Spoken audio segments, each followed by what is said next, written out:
नमस्कार, news wing TV में स्वागत है आपका। मैं हूं रफ़ी समी। हमारे साथ मौजूद है मांडर विधायक शिल्पी तिर्की जी। मैम, कल बजट पेश हुआ, काफ़ी गंभीरता से आपने देखा होगा। ये उम्मीद है झारखंड की जनता को। क्या लग रहा है इस बजट में युवाओं को बेहतर प्राथमिकता दी गई? देखिए, बजट बहुत ज़्यादा एक्सपेरिमेंटल नहीं है और प्रैक्टिकल बजट है। इसीलिए क्योंकि इस साल दो बार आचार संहिता लगने वाले हैं। वैसे में आपको केवल 4 महीने मिलेंगे असलियत में योजनाओं को धरातल में उतारने वाले।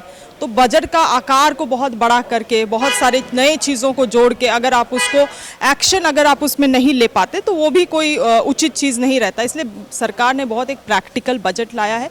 सामाजिक सुरक्षा के क्षेत्र में कई सारे फ्लैगशिप योजनाओं को फिर से आगे बढ़ाने का उन्होंने स्मरण लिया है। तो मुझे लगता है ये सारी चीज़ें अच्छी चीज़ें हैं।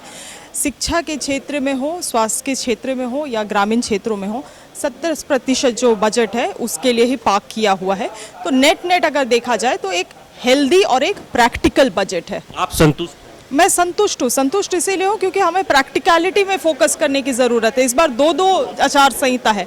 आप बहुत सारी चीज़ों को, बजट को भारी बनाने के लिए, बजट को आकर्षित बनाने के लिए बहुत सारी चीज़ों को आप केवल कागज़ में अगर ले आते और धरातल में नहीं ले आ पाते तो वो जनता के साथ धोखा होता है। इसलिए प्रैक्टिकल बजट लाई है सरकार, जानती है कि क्या करने में सक्षम है इन 4 महीने में और उस आधार पर बजट लेकर आई है। विपक्ष का जो आरोप है, चाहे बजट को लेकर के हो या JSSC पेपर लीक मामले को लेकर के हो, क्या कहेंगे?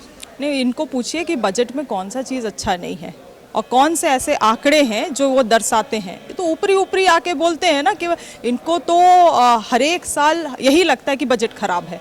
बजट का अध्ययन करे, नंबर्स को पढ़े, किसी हेल्दी बजट का क्या इंडिकेटर्स होता है उसको देखे, क्या चीज़ के कारण ये बोलते हैं कि अच्छा नहीं है उन इंडिकेटर्स को बताए। कोई आलोचना भी करना है तो उसमें भी सब्सटेंस होना चाहिए। जस्ट बिकॉज आप उसका आलोचना करना चाहते हैं, कुछ भी बोलेंगे मन ग्रहण, क्योंकि आप ऑपोजिशन में बैठे हैं तो अपने ही मजाक बना रहे हैं, अपना ही खिल्ली बना रहे हैं। क्या लग रहा है नॉन टेक्निकल हाव हल्ला किया जा रहा है? बिल्कुल नॉन टेक्निकल है। टेक्निकल चीज़ें तो आज वाद विवाद है, पॉइंट्स को लेकर आए, हम लोग भी उसमें विवाद करने के लिए तैयार है अपने तरफ से, अपने पक्ष के तरफ से। एक लास्ट प्रश्न रहेगा, गीता कोड़ा, क्योंकि अभी पूरे झारखंड में यह मामला जो है सुर्खियों में है, कितना बड़ा झटका मानते हैं या फिर उनका जो स्टेटमेंट आया आपने भी सुना? हालांकि राजनीति में तो ये होते रहता है, लेकिन कहीं ना कहीं पार्टी को तो इफेक्ट पड़ेगा। देखिए, कोई झटका नहीं है इसमें, इसीलिए मैं आपको बता रही हूँ क्योंकि आज जनता भी इस बात को जानती है कि जिन्हें भी वॉशिंग मशीन की ज़रूरत है वो भाजपा में जा सकता है। वो उनके पास बड़ा वॉशिंग मशीन है, सारे दाग, सारे केस, सारे भ्रष्टाचार आपका धुल जाएंगे और ये जनता खुद बोलती है, खुद जानती है। तो किस क्रेडिबिलिटी को लेके आप चुनाव में जाएंगे भाजपा ज्वाइन करके, ये कोड़ा परिवार को निर्णय लेना है। तो सुना आपने, ये थी हमारे साथ मांडर की विधायक नेहा शिल्पी तिर्की जी, जिन्होंने साफ कहा है कि जो बजट है वो पूरी तरह से जनता के हित में बनाया गया है। वहीं विपक्ष के हंगामे पर लगातार इन्होंने निशाना साधते हुए कहा है कि नॉन टेक्निकल हंगामा केवल विपक्ष बरप रहा है। अगर मामले हैं तो आकर के बहस करे, डिबेट करे।